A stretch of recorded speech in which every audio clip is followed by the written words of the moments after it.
ore por mim. Leve pra Deus tudo aquilo que eu preciso.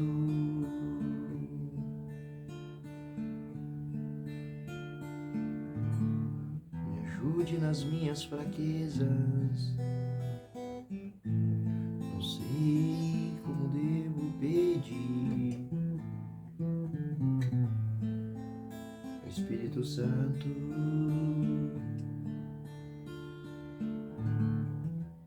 vem orar por nós.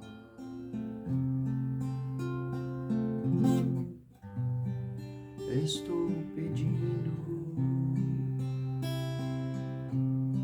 estou clamando.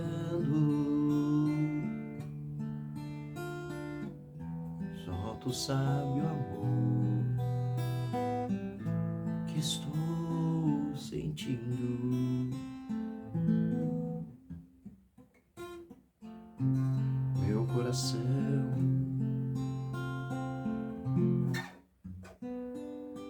está contigo, mas o meu clamor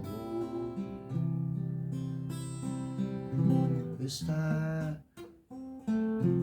subindo.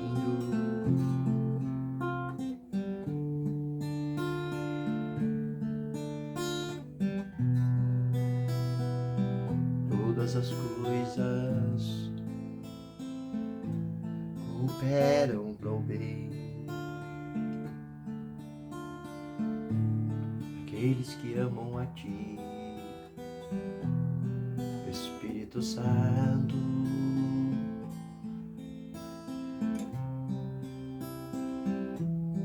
Vem orar por nós.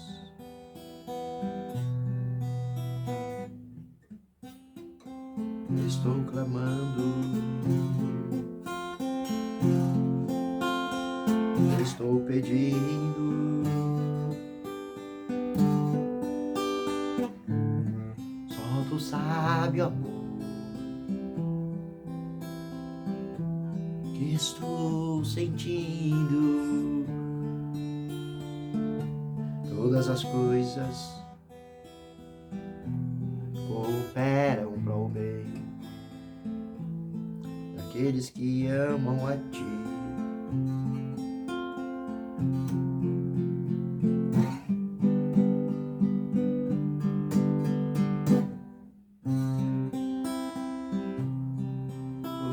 Aleluia.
Espírito Santo,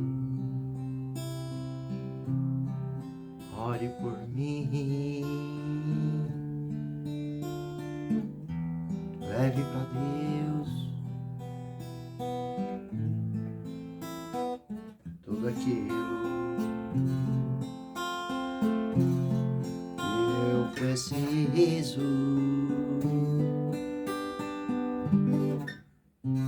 Todas as coisas cooperam para o bem daqueles que amam a ti. Santo.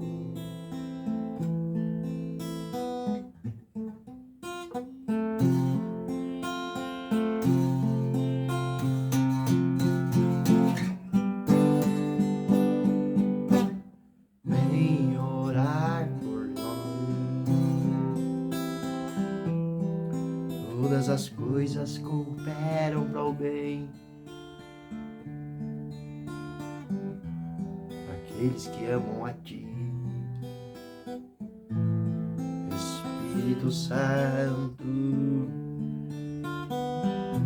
vem orar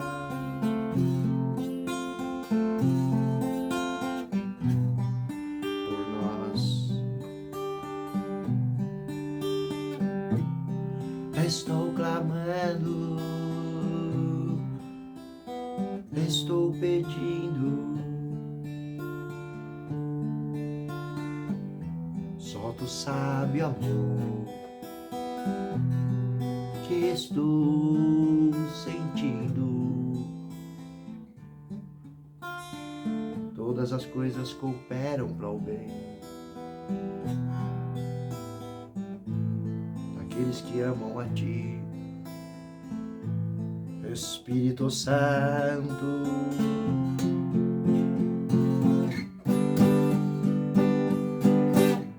Vem orar por nós.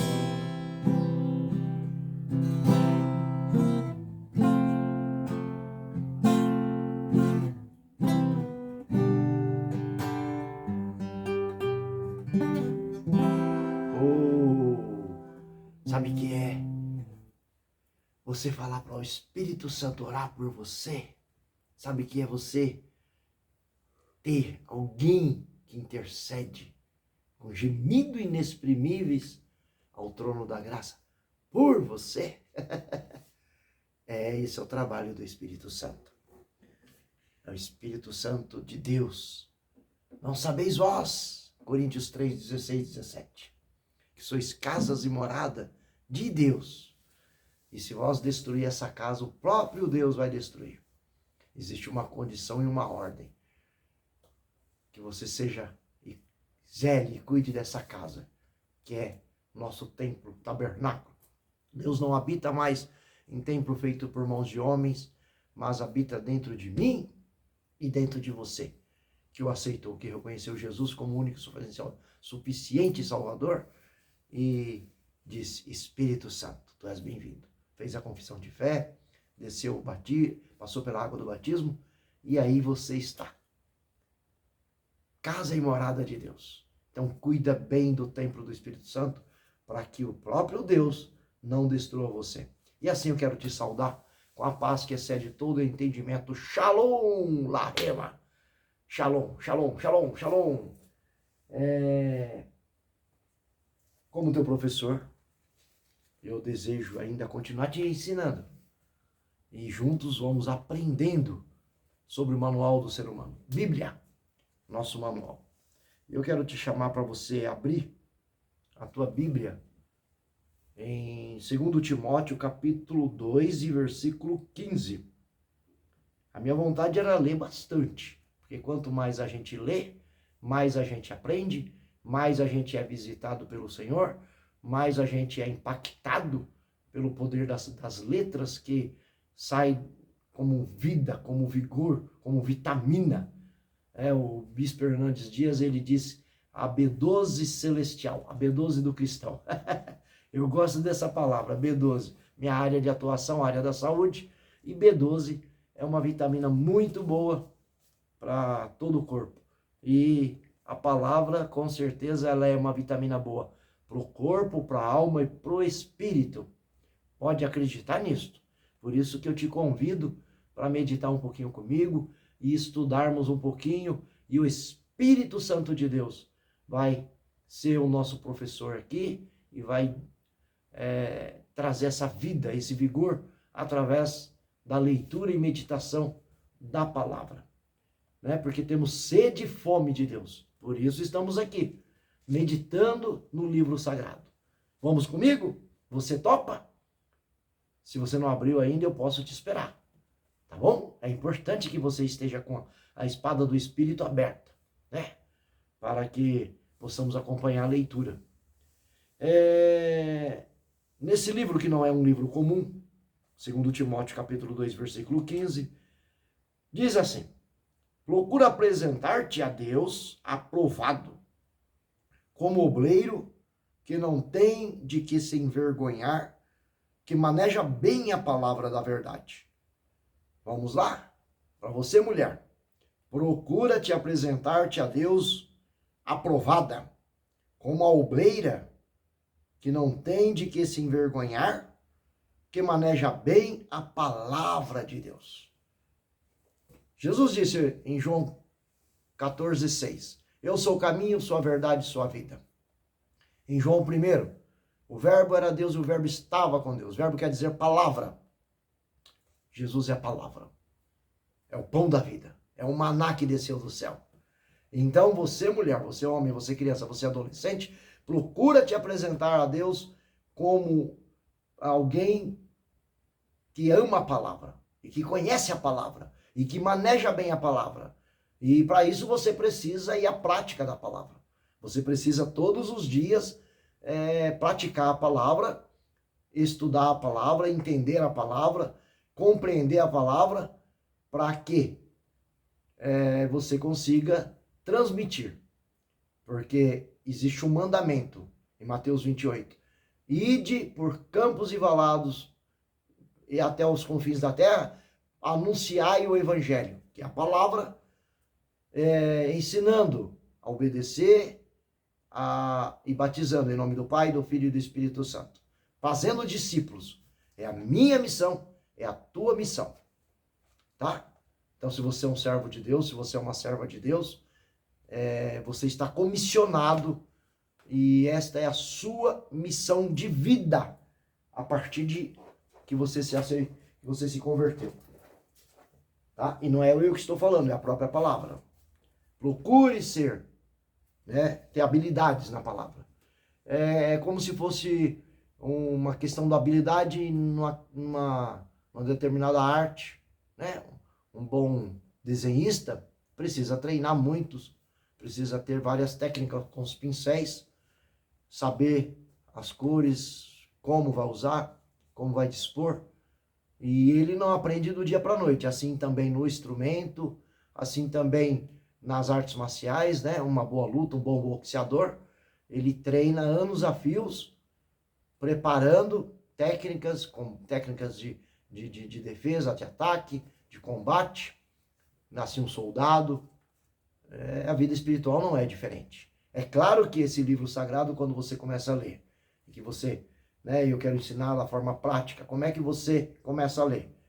Não é um livro qualquer. Eu costumo fazer isto e existem orientações bíblicas para isto. Eu fecho, Senhor meu Deus, desejo te ouvir. Fale comigo, quero te ouvir.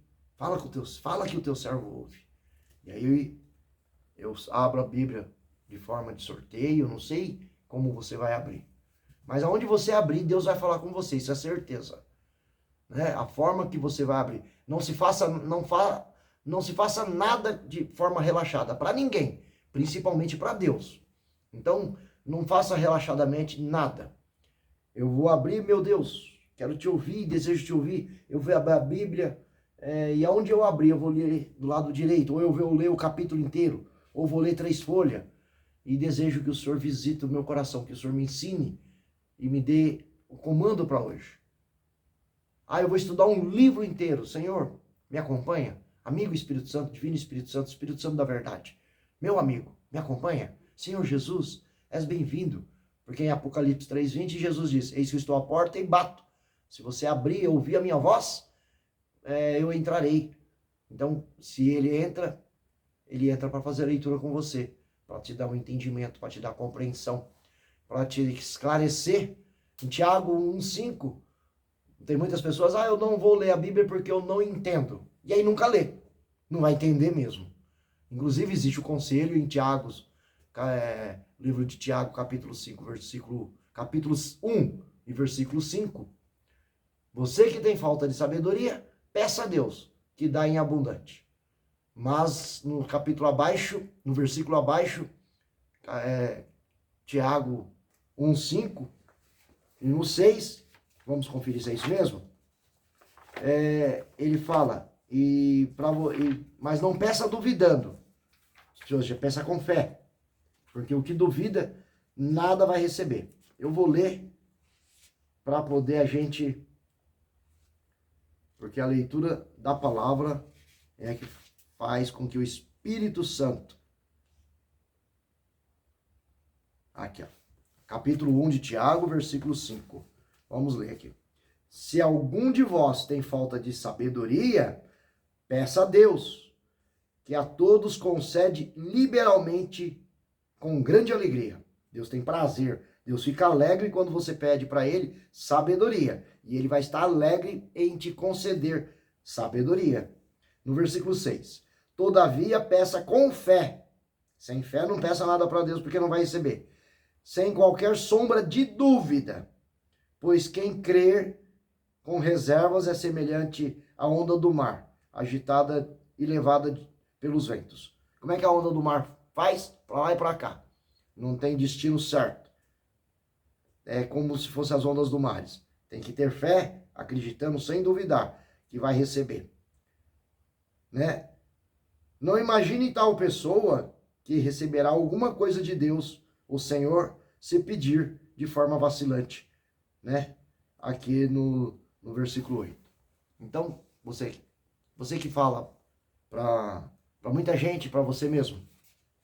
Eu costumo dizer que duas pessoas nós não conseguimos mentir, para Deus e para nós mesmos. É impossível nós mentirmos para Deus, porque Ele é onisciente, onipresente, onipotente, Ele conhece quando estamos falando a verdade e quando estamos mentindo.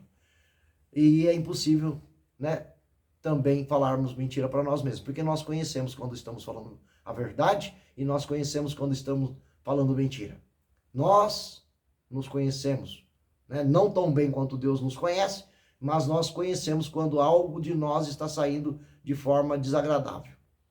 Então, duas pessoas, você não vai mentir, para Deus e para você mesmo. Então, você que fica dando desculpa, não vou ler a Bíblia porque eu não entendo.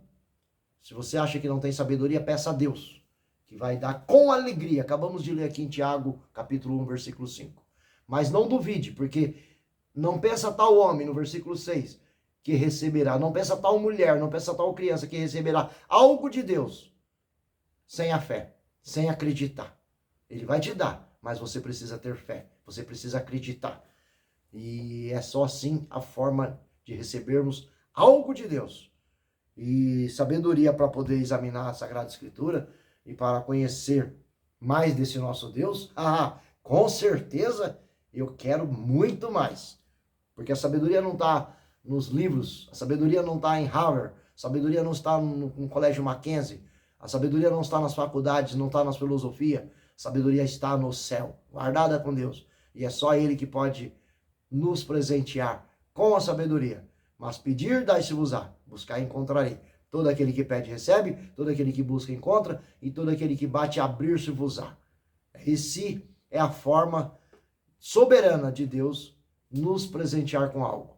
Porque vamos aqui como pai, vamos você como mãe. Se você der tudo de mão beijada para os seus filhos, eles não vão aprender a dar valor. Então você precisa colocar preço nas coisas que você vai dar para ele. Então, tudo que vem de mão beijada não dá valor. Assim acontece na loteria. Na loteria federal, o povo, quem ganha é a minoria que ganha, mas quando ganha aquela grande fortuna, em pouco tempo ficaram pobres. Por quê? Não deram valor, não souberam gastar, não souberam preservar, não souberam acumular, não souberam multiplicar. E é assim que funciona. Com filho mimado também. Cria filho mimado, você criou um sério problema pro futuro. Tá bom? Então, é o desenho da vida, né? Não é só da palavra de Deus, mas da vida. E o dono da vida conhece todas as coisas. Agora eu quero te chamar para examinar comigo em João, o discípulo amado de Jesus. Eu amo o Evangelho de João, eu amo essas letras. Eu amo essas letras. No capítulo 11 de João, Vamos lá, você abriu sua Bíblia, você achou? Vamos comigo. Um certo homem chamado Lázaro, de Betânia, da aldeia de Maria e de sua irmã Marta, estava doente. Esta Maria, cujo irmão Lázaro estava doente, era a mesma que ungiu com óleo perfumado o Senhor, ele enxugou os pés com os próprios cabelos. Assim sendo, as irmãs de Lázaro mandaram dizer a Jesus: Senhor, eis que aquele a quem tu amas está doente, está enfermo. Ao saber do ocorrido, disse Jesus: essa enfermidade não terminará em morte, mas sim para a glória de Deus, para que o Filho de Deus seja glorificado por meio dele. E Jesus amava Marta, a irmã dela, que é a Maria, e a Lázaro. Contudo, quando soube que Lázaro estava doente, ficou mais 2 dias no lugar onde estava. Depois disso, falou a seus discípulos: vamos voltar para a aldeia. Ao que lhes advertiram os discípulos: Rabi, ou mestre, há pouco os judeus tentaram apedrejar-te, e mesmo assim estás indo para lá outra vez? Jesus lhes respondeu: não são 12 as horas do dia? Se alguém caminhar de dia, não tropeça, porque vê a luz deste mundo. Mas, se caminhar na noite, tropeça, porque a luz não está nele. Tendo dito estas palavras, prosseguindo, explicando-lhes: nosso amigo Lázaro dorme, mas eu vou até lá para despertá-lo. Então seus discípulos lhe disseram: Senhor, se ele está dormindo, vai ficar bem, vai ficar melhor. Entretanto, Jesus lhes havia falado da morte de Lázaro, mas os discípulos pensaram que Jesus estivesse se referindo ao repouso do sono. Ao que Jesus lhes disse claramente: Lázaro morreu, e, para o vosso bem, estou alegre por não ter estado lá, para que agora possais crer. Sendo assim, vamos ter com ele. Então Tomé, chamado Dídimo, disse aos seus companheiros discípulos: vamos também nós para morrermos com ele. Disse Jesus: eu sou a ressurreição e a vida. Ao chegar, encontrou Lázaro já sepultado havia 4 dias. Ora, Betânia ficava próximo de Jerusalém, cerca de 15 estádios. E muitos dentre os judeus tinham vindo juntar-se ao grupo de mulheres que procuravam confortar Marta e Maria pela morte de seu irmão Lázaro. Assim que Maria ouviu que Jesus estava a caminho, saiu ao seu encontro. Maria, no entanto, ficou sentada em casa. Disse Marta a Jesus: Senhor, se estivesse aqui, meu irmão não teria morrido. Mas sei que, mesmo agora, seja o que for que pedires a Deus, ele te dará. Jesus então assegurou-lhe: o teu irmão ressuscitará. E Marta lhe disse: eu sei que ele vai ressuscitar na ressurreição do último dia. Esclarecendo-lhe Jesus: eu sou a ressurreição, eu sou a vida. Aquele que crê em mim, mesmo que morra, viverá. E todo o que vive e crê em mim não morrerá eternamente. Tu crês nisso? Tu crês nisso? Aleluia! Ela lhes afirmou: sim, Senhor, eu creio que tu és o Cristo, o Filho de Deus, que devia vir ao mundo.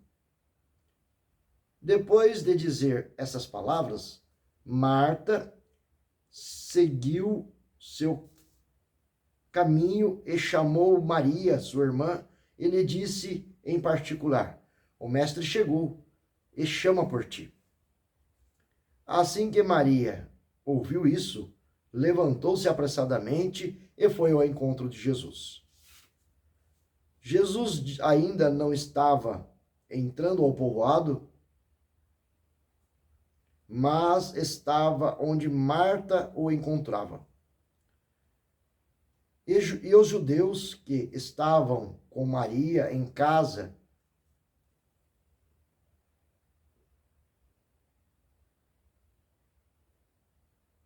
e a consolavam, vendo que ela se levantou apressadamente e saiu, seguiram-na, julgando que ela fosse ao sepulcro para lá chorar. Então, quando Maria chegou ao lugar onde Jesus estava, vendo-o, prostou-se aos seus pés e desabafou: Senhor, se estivesses aqui, meu irmão não teria morrido. Sendo assim, ao ver Maria chorando, bem como os judeus que vieram com ela, Jesus indignou-se no espírito e compadeceu-se. Perguntou-lhes Jesus: onde o colocaste? E eles lhe indicaram: Senhor, vem e vê. Jesus chorou. Jesus chorou. Então os judeus comentaram, vendo que ele o amava, mas alguns deles questionaram: não poderia este homem que abriu os olhos ao cego ter evitado que seu amigo tivesse morrido?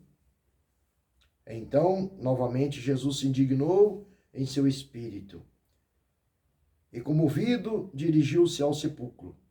Era uma grande pedra na rocha, com uma pedra fechando a entrada.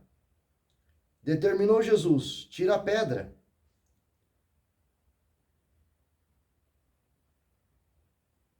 E preveniu-lhe Marta, irmão do falecido: Senhor, ele já cheira mal, pois já se faz 4 dias. Encorajou Jesus: eu não te falei que, se creres, verás a glória de Deus? Eu não te falei, se creres, verás a glória de Deus? Então tiraram a pedra da entrada do lugar onde o homem morto estava deitado, e Jesus, levantando seus olhos aos céus, agradeceu: Pai, dou graças, porque sempre me ouves. Eu sei que sempre me ouves, mas disse isso por causa da multidão que está ao meu lado, para que creiam que tu me enviaste. E tendo dito estas palavras, clamou em alta voz: Lázaro, vem para fora. Então o homem que havia morrido saiu da gruta, tendo os pés e as mãos atados com faixas e linhos, e o rosto envolto com um pano, e Jesus orientou-os: retirai as faixas e deixai-os seguir seu caminho. Pai amado e Senhor Jesus, no teu nome, Senhor Jesus, por teu Espírito Santo, amado Espírito Santo, divino Espírito Santo amigo, Espírito Santo da verdade, que essas palavras não seja só uma palavra lida, mas que seja uma palavra viva e eficaz, compreendida e que penetre no nosso mais íntimo eu, no nosso âmago, na divisão da alma, do corpo, do espírito, das juntas e medulas, e que provoque aquilo que o Senhor deseja provocar em nós. Que haja confissão, que haja fé, que haja arrependimento e que produza em nós tudo aquilo que o Senhor deseja produzir e que agregue em nós o fruto do teu Espírito. A paz, a fé, a temperança, o domínio próprio, o amor, principalmente a fé, porque sem fé é impossível te agradar, pois a fé é o firme fundamento das coisas que não se vê, mas se esperam. E também tu és o galardoador daqueles que te buscam. Estamos te buscando aqui em oração, sendo grato por esta palavra, sendo grato, Senhor, por essa revelação, e mais ainda, porque o Senhor vai converter em nós, pelo teu calor, pelo teu fogo, pela tua unção, pela tua graça, pela tua misericórdia, e nós vamos viver um milagre. Sim, o milagre que Marta viveu, que Maria viveu, que contemplaram com os teus olhos. Nós contemplaremos também, porque o Senhor é Deus. E a tua palavra é fiel, é verdadeira. Tu és o mesmo Deus de ontem, é o mesmo Deus de hoje, e é o mesmo Deus de eternamente. O Deus que provoca milagres, sinais, prodígios, assim como os teus servos aqui, assim como os judeus disseram quando o Senhor chorou. Não poderia ele, que deu vista ao cego e que deu audição aos surdos e que fez os coxos andar, não poderia ele não ter deixado esse amigo dele não ter morrido? Mas as pessoas estavam preocupadas em uma cura física, porque ele morreu por conta da doença. Mas o Senhor, com amor ágape, com amor filéu, com amor sublime, com amor tal maneira que o Senhor tem. O Senhor queria que eles presenciassem a ressurreição dos mortos. Foi a primeira ressurreição que o Senhor provocou. O grande milagre.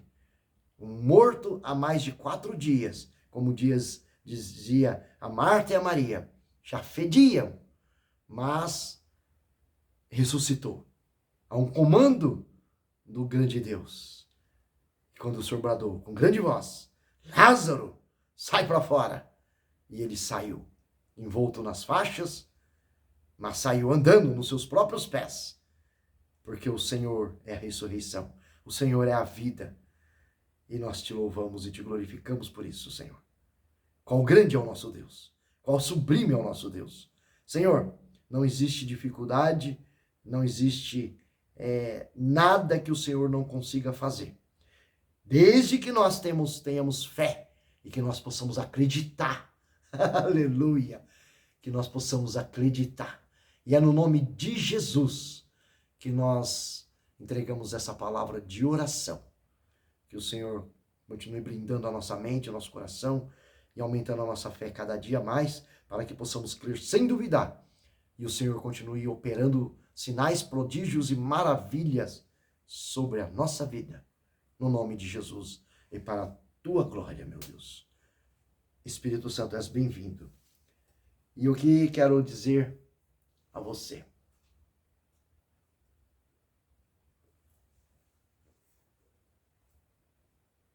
Qual é o teu milagre? O que você precisa hoje? Precisa enxergar? Precisa ouvir? Precisa ter fé? Uma porta de emprego? Seu filho convertido, saindo das drogas? Tua esposa sendo liberta? Sendo uma dona de casa responsável? O teu esposo sendo amável? Entender a sua família, entender seus propósitos, ser revestido do poder de Deus, do Espírito Santo. Qual que é a sua necessidade hoje?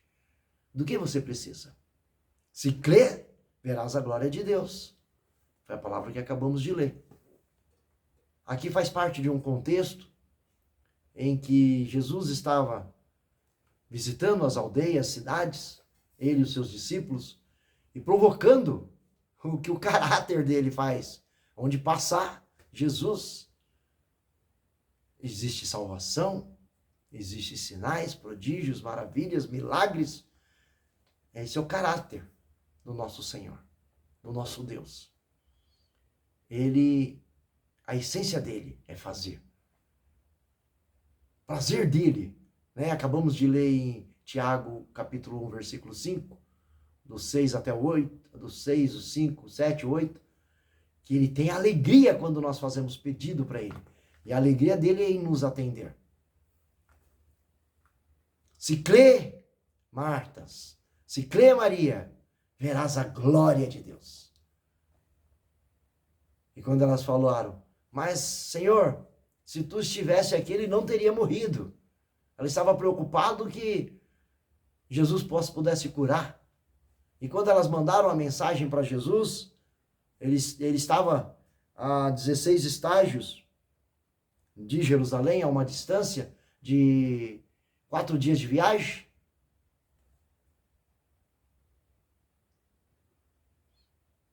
E ela mandou o mensageiro. E ele foi avisado, ele ainda ficou mais 2 dias naquele lugar. E ele amava Marta, ele amava Maria e ele amava Lázaro. Mas ele amava com amor ágape.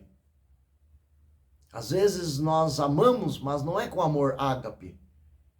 Não é com amor sacrificial, porque o amor ágape é o amor sacrificial. É o amor de Deus por nós e é o amor do cristão pelo outro cristão.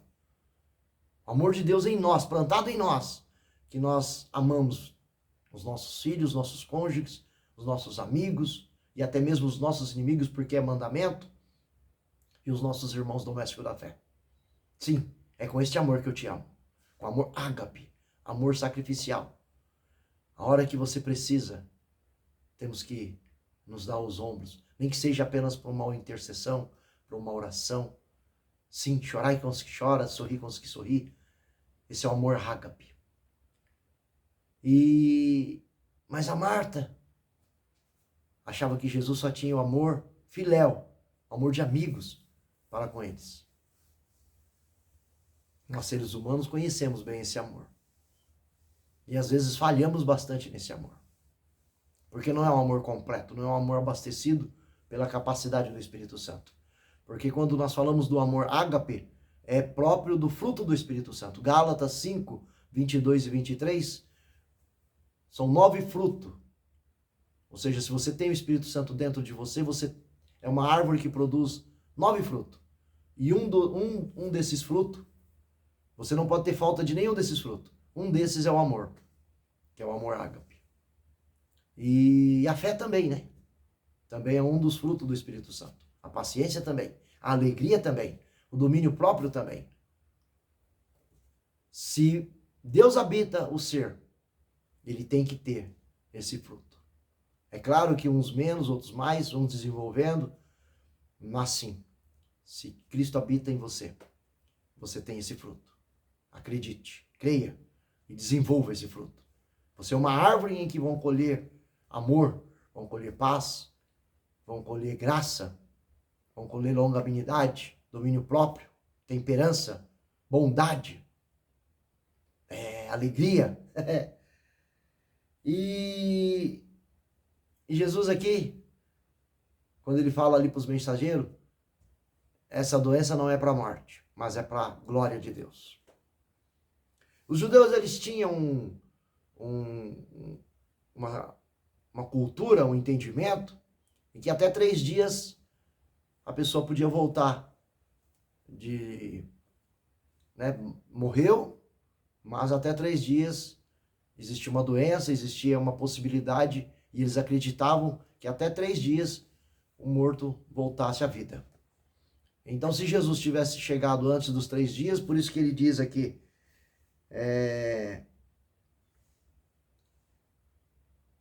no versículo 14, ao que Jesus lhes disse claramente, Lázaro morreu. Os discípulos estavam pensando que estava dormindo, no verso 13. Aí ele fala claramente, Lázaro morreu, meus discípulos, meus amigos, e para o vosso bem, pois estou alegre. Jesus, pela onisciência e onipresença, porque o mensageiro já tinha ido embora, já tinha voltado, não tinha voltado até onde ele estava, dizendo que tinha morrido, mas ele, porque é presciente, já sabia que Lázaro tinha morrido. Então ele sabia que a doença tinha avançado e Lázaro estava morto. E pela onisciência dele, ele sabia. E os discípulos não sabiam, o mensageiro também não estava ali comunicando esse aviso. Mas ele ali estava provando que era Deus. embora eles ainda não tinham a ciência. Mas aí ele se alegra. É até irônico isso, né? Ele prova que é amigo de Marta, amigo de Maria e amigo de Lázaro. Lázaro fica doente, pedem o socorro dele, ele demora mais 2 dias, não volta para socorrer, dá uma mensagem para o mensageiro que não é para a morte, mas é para a vida, e de fato o mensageiro presencia esse Lázaro morto, porque ele morreu, e no mínimo esse mensageiro, poxa, não é para a morte, é para a vida, Marta também, Maria também, mas ele morreu, e agora vamos enterrar. E Jesus, cadê Jesus? Jesus não está aqui. Esse é o nosso Deus, é a forma dele trabalhar, aleluia. E ele fala para os seus discípulos no 14, no 15, é para vosso bem, eu estou alegre, regozijando, por não ter estado lá, para que agora vocês possam crer. Sendo assim, vamos lá ter com ele. O que ele estava fazendo? Para que aconteciam os milagres? Na questão do cego. Jesus deu vista ao cego, depois os discípulos no particular. Mestre, quem pecou? Ele ou os pais? Para que eles nascessem cego. Cego de nascença que Jesus pegou lá o lodo, passou no seu olho, untou e ele voltou a enxergar. Aliás, ele era de nascença, ele nunca tinha enxergado, não conhecia a visão. E por que Jesus pegou o barro e o lodo e passou? Porque em Gênesis, quando Deus formou o homem, Deus usou a sua mão, fez o barro, do barro fez o homem. Como é que se faz barro? Pega a areia, pega a terra, molha e ali eu tenho barro. Eu tenho a matéria-prima do barro. E aí eu moldo, no caso quando Deus fez o primeiro homem, o Adão, ele moldou Adão do barro. Jesus, ali no cego de nascença, pega transforma o lodo ali, o barro, e unta o olho do cego de nascença. E ele volta a enxergar. E os discípulos questionam se ele tinha pecado, se os pais tinham pecado, e Jesus não está preocupado com a questão de pecado. Mas Jesus diz, para que a glória de Deus fosse manifesta. Porque a partir daquele homem, vendo, muitos creram, muitos glorificaram, inclusive o homem, né? E estamos aqui também lembrando desse feito, desse fato, e o Senhor cumpriu ali com esse propósito, curou. E aqui está repetindo o mesmo desenho, para que a glória de Deus, né? Ele está morto, e foi bom que eu não estivesse lá. Estou feliz, estou alegre, porque eu não vou curar, eu vou ressuscitá-lo. E no 4º dia, quando o judeu já não existe mais a possibilidade. Então, às vezes, você chega no último estágio na doença, você chega no último estágio na sua situação. E quando você chega lá no fundo do poço, porque muitas das vezes Deus não vai te livrar do problema, mas no problema. Não vai te livrar da dificuldade, mas dentro da dificuldade. Não vai te livrar da cadeia, mas dentro da cadeia. Às vezes Jesus não vai te livrar como Sadraque, Mesaque e Abednego. Não livrou ele de ir na fornalha, mas livrou dentro da fornalha. Não livrou Daniel de estar na cova de leão, mas livrou dentro da cova de leão. Então, precisamos apenas crer. Se crer, verás a glória de Deus. É o que ele falou a Marta e Maria e aos presentes ali, que estavam ali chorando o luto de Marta e Maria. Os judeus tinham, porque aprenderam com os egípcios, embalsamar, né? E o luto era mais demorado. Enfim, eles tinham um costume, né? Diferenciado do nosso hoje. E aí os judeus e as pessoas que estavam ali ao redor, pela primeira vez vê Jesus chorando. Aqui tem uma dica para você. Jesus não é indiferente à sua dor. Você está, né, Mas Jesus chora. Mas Jesus também chora quando você não tem fé. Porque esse povo já tinha presenciado vários milagres de Jesus.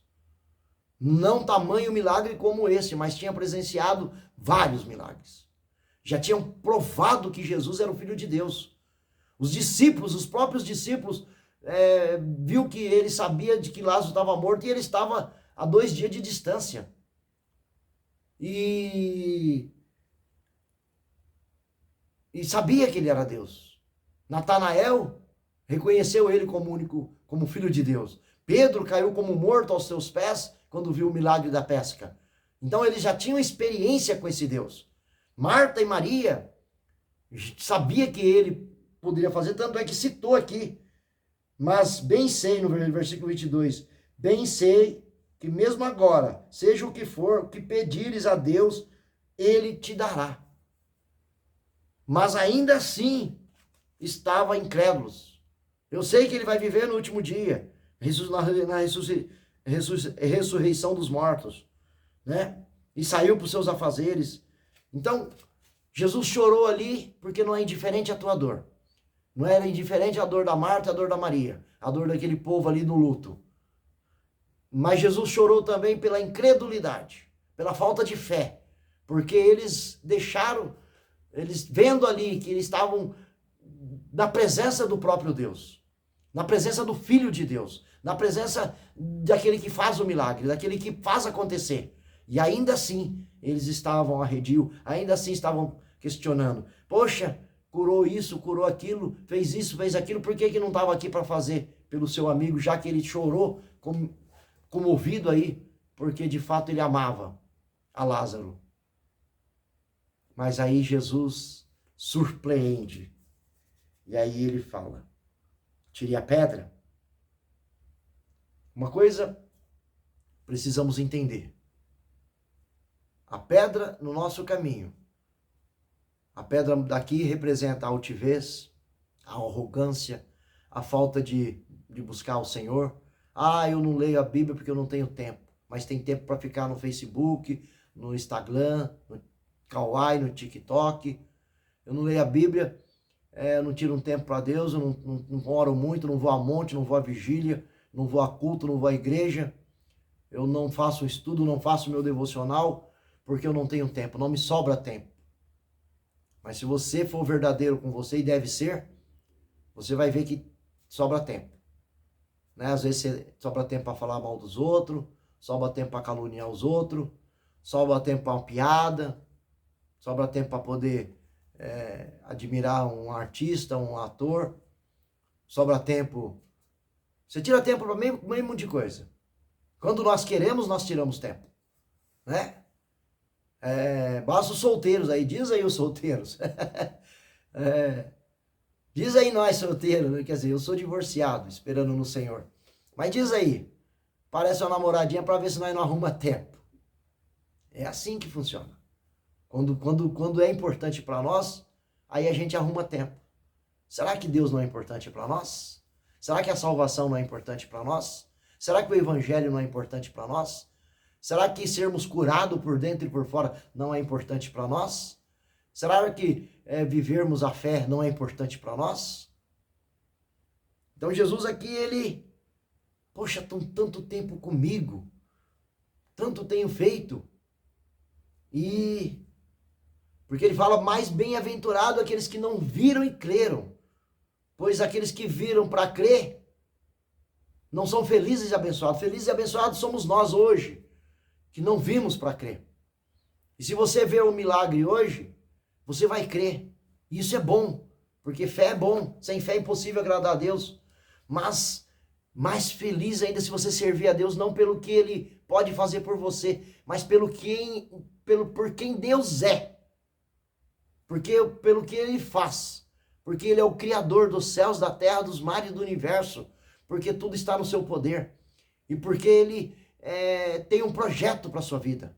Tem um plano. Nem olhos viram, nem ouvidos ouviram, nem entrou no coração, nem subiu ao coração humano. Mas Ele já preparou desde a fundação do século, que é um plano de vida eterna, que é mansões celestiais e que é para viver para a eternidade, onde não há doença, onde não há cegueira, onde não há surdez, onde não há coxo, onde não há ladrão, onde não há rancor, não há, sabe? Mas você precisa tirar a pedra. Você precisa parar de dar desculpa. Nós precisamos parar de dar desculpa para nós mesmos. Precisamos de falar que não temos tempo. Precisamos criar rotinas espirituais que vai virar hábitos. A gente vê que os homens de Deus, os heróis da fé, eles tinham. Daniel orava 3 vezes por dia. E de joelho, com janelas abertas, expondo para todo mundo que ele estava buscando o Senhor seu Deus. Eles tinham, né, para Josué, se não apartares do livro desta lei e atentamente meditar no livro dessa lei de dia e de noite e ensinar os seus, certamente que eu estarei contigo. São promessas a partir de... Então é a interação. Eu vou até Deus e Deus vem até mim. Tirar a pedra é a sua obrigação, é a minha obrigação, é o seu dever, é o meu dever. Fazer um milagre com o Senhor. Né? Quantas das vezes você sentiu vontade de interceder por alguém, orar por alguém? Você vê um mendigo, você vê uma pessoa caída de bêbado, né, na rua da amargura, e você sentiu ali de impor a mão ali e orar, e não fez, se acovardou. Faça isso. Não fica deixando para depois, porque não é importante. Eu não sei fazer oração, eu não sei ler a Bíblia. Comece a fazer. Eu não sei e nunca faço. Eu não sabia também dirigir, eu aprendi. Eu não sabia andar e aprendi a andar. É caindo que se aprendemos, que nós aprendemos.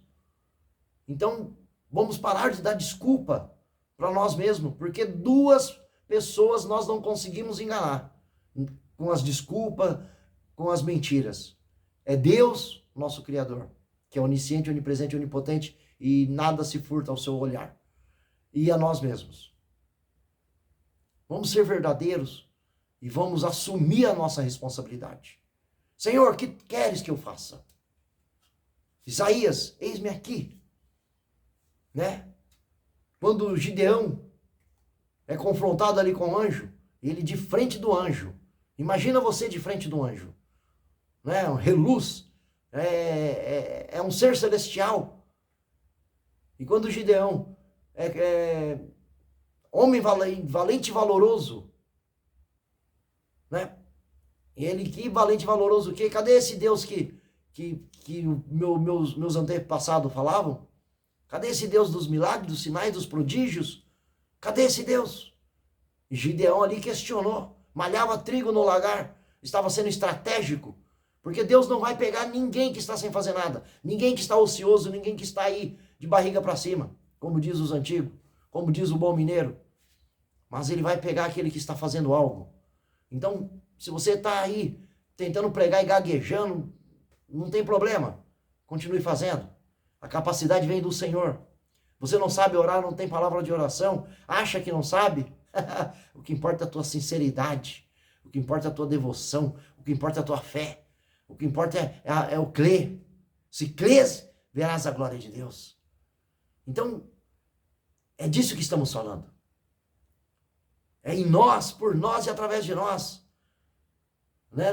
Deus não espera que nós fazemos a parte dele, mas ele quer que nós sejamos veículos dele.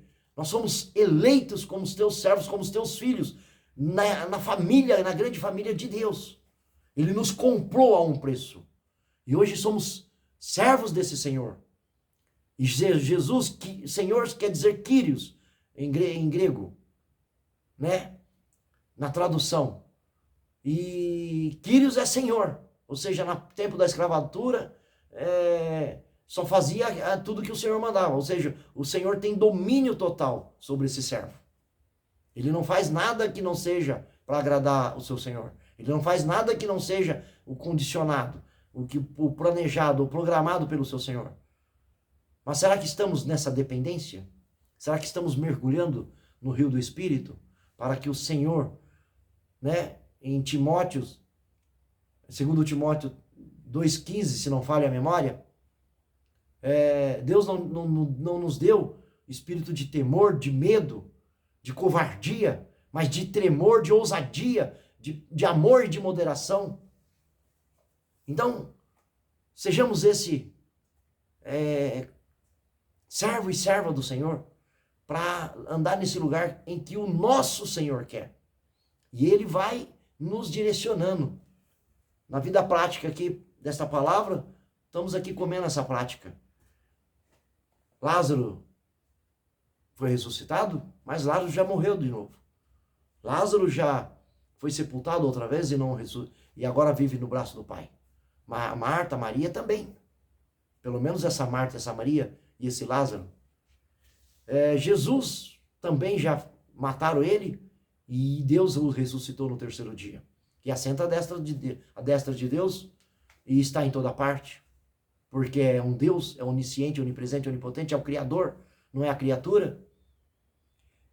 E o teu Espírito nos deu para nos dar força, nos capacitar, nos direcionar, nos ungir, nos dar espírito de excelências. Então, para a vida prática aqui, qual que é a vida prática aqui desta palavra? Que nós possamos manusear bem essa palavra. E como eu vou manusear algo, aqui é a espada do Espírito. Espada do Espírito é a ferramenta que eu vou vencer os dias maus, que eu vou vencer as minhas lutas, as minhas batalhas, as minhas agonias, as minhas aflições, os pecados, as tentações, o perseguidor da minha alma. Eu vou vencer a quebra de princípio. Vou vencer o quê? Usando a espada do Espírito, que é a palavra de Deus. E como eu vou manusear uma espada se eu não treino com ela? Né? Um bom espadachim precisa treinar horas a fios para virar um bom espadachim, para virar um bom lutador, um bom guerreiro. Somos aqui, as nossas lutas hoje não é contra a carne nem contra o sangue, Efésios 6, mas contra as hostes infernais nos lugares celestiais, espírito da maldade. Então a nossa luta é muito mais ferrenha do que antigamente na época de Moisés e de Josué, que era espada contra espada. Satanás imperava sim, mas era uma luta diferenciada. Hoje nós estamos numa luta espiritual, inclusive em lugares celestiais. Às vezes as lutas estão dentro de casa. Às vezes as nossas batalhas estão na nossa mesa, do nosso lado, na nossa cama. Porque não é a pessoa em si, às vezes o nosso filho, o nosso cônjuge, mas possesso do inimigo das nossas almas, de demônios, de espíritos maus, porque deram brecha, porque quebraram o princípio, porque afastaram a presença de Deus e porque entristeceram o Espírito Santo, ou sequer, às vezes nem sequer recebeu, nem sequer converteu. E às vezes temos que lutar. Mas quais são as nossas armas para lutar contra tudo isto? A palavra, a espada do Espírito, a oração, a intercessão, a ação de graça, a súplica, o jejum, a consagração. São armas poderosas para destruir sofismas e nossos inimigos. Palavra prática para nós hoje. O que eu quero te ensinar é você meditar na palavra, ruminar a palavra. Felizes e abençoados são todos que meditam na palavra de dia e de noite. São como árvores plantadas junto a ribeiros que dão seu fruto em estações próprias, a qual florescerão. Salmo 1. É lindo esse salmo. E examina a palavra, porque você vai ser frutífero, você vai ser próspero. E o Senhor vai fazer em você, por você e através de você.